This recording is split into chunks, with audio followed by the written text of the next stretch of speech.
भक्तांच्या वाटेवर या आपल्या सिरीजमधील तिसऱ्या भागात तुमचं मनापासून स्वागत आहे. इथे प्रत्येक कथा आहे श्रद्धेची, अनुभवाची आणि दत्तगुरूंच्या अद्भुत कृपेची. माऊली हो, रात्री 12 नंतर जर एखाद्या स्मशानातून कुणाचा रडण्याचा आवाज ऐकू आला तर तुम्ही काय कराल?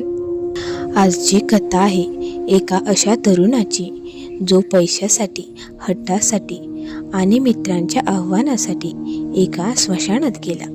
पण त्या रात्रीनंतर त्याचं आयुष्य कायमचं बदलून गेलं. त्या स्मशानात त्याला कोण भेटलं? का रोज रात्री त्याच्या घराबाहेर कुणीतरी उभं राहायचं? आणि शेवटी श्रीपाद श्री वल्लभांनी त्याला कसं वाचवलं?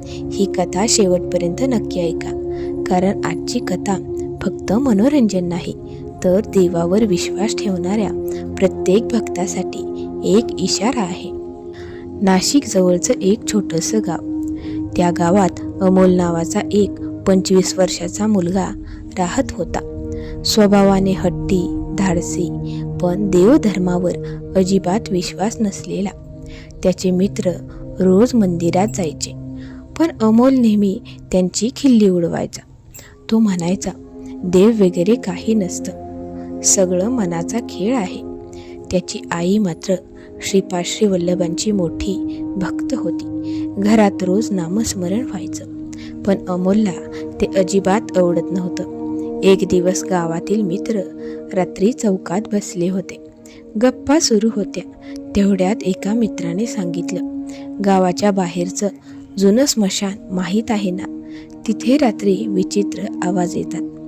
दुसरा मित्र म्हणाला, माझ्या काकाने स्वतः पाहिलंय. रात्री पांढऱ्या कपड्यात एक माणूस फिरतो. सगळे घाबरले, पण अमोल मोठ्याने हसायला लागला.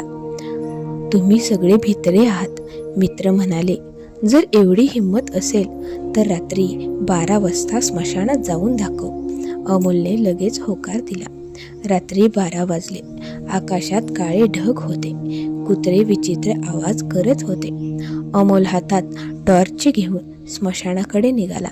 त्याचे मित्र लांब उभे राहून पाहत होते. स्मशानात प्रवेश करताच अचानक थंड वारा सुरू झाला. त्याच्या अंगावर काटा आला. तो स्वतःलाच म्हणाला, घाबरायचं नाही. तो पुढे गेला आणि अचानक त्याला कुणीतरी रडण्याचा आवाज ऐकू आला. एक स्त्री जोरजोरात रडत होती. अमोल घाबरला. त्याने टॉर्च इकडे तिकडे फिरवली, पण तिथे कोणीच नव्हतं. अचानक त्याच्या मागून आवाज आला, माझी मदत कर. अमोलने मागे पाहिलं आणि त्याच्या हातातून टॉर्च खाली पडली. एक पांढरी सावली त्याच्या समोर उभी होती. लांब केस, पांढरे डोळे आणि विचित्र हसू. अमोल जोरात पळू लागला. स्मशानातून बाहेर पडताना तो पडला आणि बेशुद्ध झाला. सकाळी गावातील लोकांनी त्याला घरी आणलं. तो सतत एकच गोष्ट बोलत होता, ती मला सोडणार नाही. त्या दिवसापासून विचित्र गोष्टी सुरू झाल्या. रोज रात्री घराबाहेर कुणीतरी चालायचं. खिडकीवर टकटक व्हायची. अमोलला झोपेत एकच चेहरा दिसायचा, तीच पांढरी सावली. अमोलची आई खूप घाबरली. ती रोज श्रीपादांचं नामस्मरण करू लागली. एक दिवस तिने ठरवलं, मी कुरवपूरला जाईन. ती रडत रडत प्रार्थना करू लागली, श्रीपादा, माझ्या मुलाला वाचवा. त्या रात्री अमोल अचानक ओरडायला लागला. त्याचा आवाज बदलला होता. तो म्हणत होता, तो आता माझा आहे. घरातील सगळे घाबरले. अचानक घरातील दिवे बंद झाले आणि खोलीत विचित्र वास पसरला. तेवढ्यात दरवाजावर टकटक झाली. एक वृद्ध साधू दारात उभे होते. कपाळावर भस्म, डोळ्यात तेज. ते शांतपणे म्हणाले, घाबरू नका. ते अमोलजवळ गेले.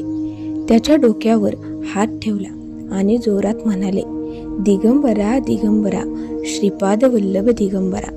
अचानक अमोल जोरात ओरडला आणि बेशुद्ध पडला. सकाळी अमोल पूर्ण शांत झाला होता. त्याला काहीच आठवत नव्हतं. आईने त्या साधूंना शोधण्याचा प्रयत्न केला, पण ते कुठेच दिसले नाहीत. गावातील पुजारी म्हणाले, काल रात्री इथे कुणी साधू आलेच नव्हते. आईच्या डोळ्यात पाणी आलं. तिला समजलं, स्वतः श्रीपाद श्री वल्लभ त्यांच्या मदतीला आले होते. माऊली हो, देवावर विश्वास नसला तरी देव भक्ताला सोडत नाही, पण काही शक्तींशी खेळ करणं माणसाला खूप महागात पडू शकतं. जर तुम्हालाही श्रीपादांवर विश्वास असेल तर कमेंटमध्ये लिहा दिगंबरा दिगंबरा, श्रीपाद वल्लभ दिगंबरा. आणि अशाच भक्तिमय व्हिडिओ पाहण्यासाठी चॅनेलला सबस्क्राईब नक्की करा. पुन्हा भेटू अशाच एका नवीन कथेसोबत. तोपर्यंत अवधूत चिंतन. श्री गुरुदेव दत्त.